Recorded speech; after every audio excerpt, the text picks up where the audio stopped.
everyone, we are going to read a story to you. It is called A Turkey for Thanksgiving by Eve Bunting. Hope you like it.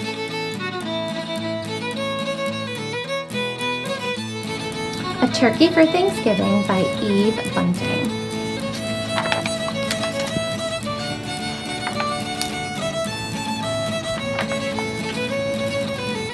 It was Thanksgiving morning. Mr. Moose helped Mrs. Moose set the Thanksgiving table. Sheep will sit here. He likes a chair that's straight up and down, Mr. Moose said. Rabbit here, Porcupine here, Mr. and Mrs. Goat here. He smiled at his wife. Isn't it nice to have friends to share Thanksgiving? Mrs. Moose set 2 paper pilgrims, one at each end of the table. She placed the paper turkey with its great fan of a tail between the candles and stood back. They look good, my dear, Mr. Moose said. Mrs. Moose sighed. Yes, but I wish we had a real turkey. Everyone always has a turkey for Thanksgiving. Everyone but us. Mr. Moose nuzzled Mrs. Moose's head. Well, that won't do. I will go this minute and find you a turkey for Thanksgiving. Mr. Moose put on his cap and went out. Mist wandered through the bare trees. The cold made his nose water. Rabbit poked his head from his rabbit hole. Mr. Moose, is it dinner time? Not quite yet, Mr. Moose. Not quite yet. Mrs. Moose wants a turkey. I'm off to find one. Rabbit joined him in 3 quick hops. I'll come too. Moose's warm breath hung white in front of him. Snow crunched under his hooves and made little holes that Rabbit jumped over. I see the goats, Rabbit said. Mr. Goat raised his head and spat out the tin can he was chewing. Is it dinner time, he called. Not till I find a turkey, Mr. Moose said. We saw one down by the river, Mrs. Goat told him. And Mr. Goat added, a fat one. The goats leaped down from their perch. We'll show you. Sheep was farther up the hillside, looking around as a fur ball in his winter coat. Is it dinner time? He bellowed. First, I have to find a turkey, Mr. Moose bellowed back.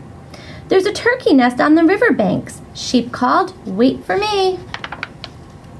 The earth smelled of ice and moss as they crunched along. Above them a crow hung, black as a puff of wood smoke. Porcupine was hiding in the underbrush. It's you, he said, and put his quills down. We're off to get a turkey for Mrs. Moose, Mr. Moose explained. Do you want to come? I'm slow, Porcupine said. Pick me up on your back. Who'd ought to pick you up? Sheep asked, and laughed his bleat of a laugh. I'll wait, Porcupine told Mr. Moose. They saw Turkey's nest right away, and Turkey himself peering over the top of it. Turkey, Turkey, Mr. Moose called in his sweetest voice. Turkey blundered from his nest and ran. Mr. Moose lumbered after him. Turkey, don't run. We just want you for Thanksgiving dinner. Turkey ran faster. Mr. Moose saw the red and blue sheen of Turkey's neck. Turkey's tail brushed crumbs of snow behind him as he tried to fly. Too fat, Mr. Goat said. Turkey's legs bent in the middle as he fell. Mr. Moose put a booted hoof on his head and smiled his great, toothy smile. I hope you don't have other plans for Thanksgiving, Turkey. He helped Turkey up. My wife won't mind that you're too fat, he said. Let's go. It's getting close to dinner time. They marched Turkey in front. I'm sorry about this, for I can see you don't want to come, Mr. Moose said, but I must insist. A promise is a promise. There was a wreath of dried fruit on the moose's door. Inside, the house was filled with Thanksgiving smells. Mr. Moose hid Turkey behind him. Look who I brought, Mrs. Moose, he said. Sheep, the goats, Rabbit, and Porcupine. And ta-da! He pushed Turkey around in the front of him. For you, a turkey for Thanksgiving. Mrs. Moose clapped her hooves. I'm so happy to have you, Turkey. Thank you, Mr. Moose. Now everything's perfect. Shall we sit? Sheep asked, heading for the straight up and down chair. Let's, Mrs. Moose pointed. Rabbit here, Porcupine here, Mr. and Mrs. Goat here, and look, I brought a chair from the other room in hopes of a turkey. A chair, Turkey stammered. Right next to me? Mrs. Moose said, "Light the candles, Mr. Moose." There were bowls of acorns and alfalfa sprouts, dried since summer. There was willow bark and cured grasses and wild parsley. There were pressed leaves, thin and pale as new ice on a pond. "I hope you find something here to your liking, Mr. Turkey," Mrs. Moose said. "I wasn't sure of your taste." "You are so kind to worry about my taste," Turkey said. "I thought you'd be worrying about how I'd taste." Heavens, no. Mr. Moose smiled his big toothed smile and filled everyone's cup up with cold spring water. It's so nice to have friends around the table at Thanksgiving. Turkey's wattles wobbled. "It's even nicer to be at your table and not on it," he said. "Happy Thanksgiving, everybody." Happy Thanksgiving, Turkey!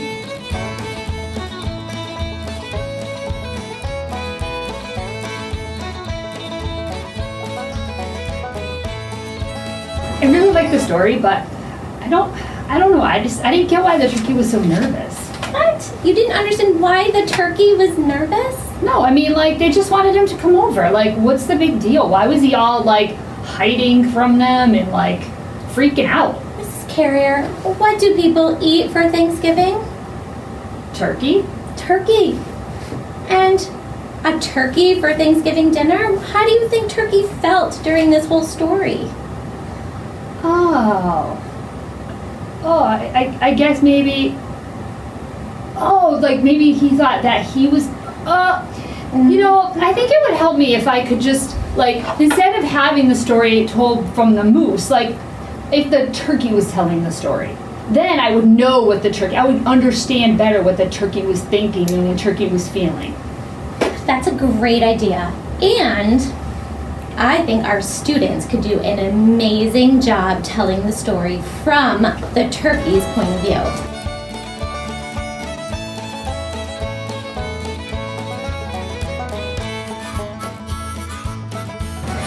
They did such a great job on their other writing. I cannot wait. Our challenge for you guys is to write the story from the turkey's perspective.